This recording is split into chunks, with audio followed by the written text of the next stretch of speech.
What Jesus thought is, that's a tough one, Gotcha.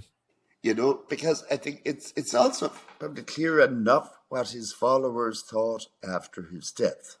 I mean, his followers at the time seemed to have thought that Jesus was going to miraculously restore the kingdom of Israel or restore the kingdom of God.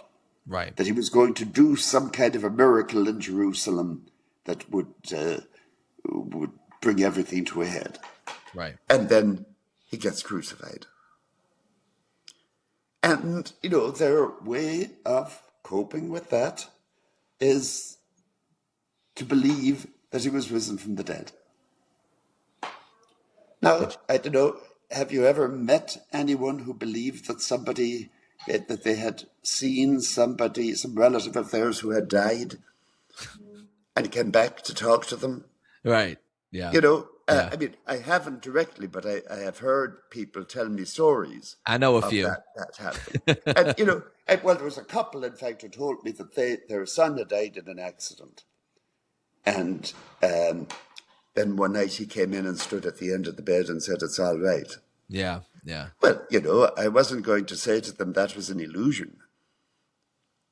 If they saw it, they saw it. Yeah. Right. Right. It doesn't mean anyone else could have seen it. Right. It's not what we call objective fact. Yeah. But there's some kind of reality to it. Sure. So, but the followers of Jesus react to it that way, and they project then into the future an even grander coming of Jesus than what they had been expecting in the first case. Sure. So then the expectation is he'll come back and he'll do the job right the next time. Yeah. Right. And now, what Jesus himself thought he was doing, to be honest, I have no strong convictions. Because, on the one hand, a lot of the teaching of Jesus isn't really apocalyptic at all.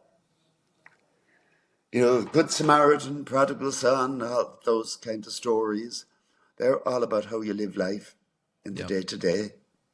And I think there's a good case to be made, and several people have made it, that was really what the heart of Jesus' preaching was about, was how you live in this world.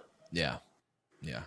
Now, I don't rule out the possibility that he might nonetheless have expected Daniel's prophecy to be fulfilled. Mm-hmm. The argument for that is could his followers have gotten him so completely wrong? Could his followers have come out with such an apocalyptic conviction if he didn't have it at all? Right. And, I vacillate on that. Yeah. I don't know. Yeah. It's good points.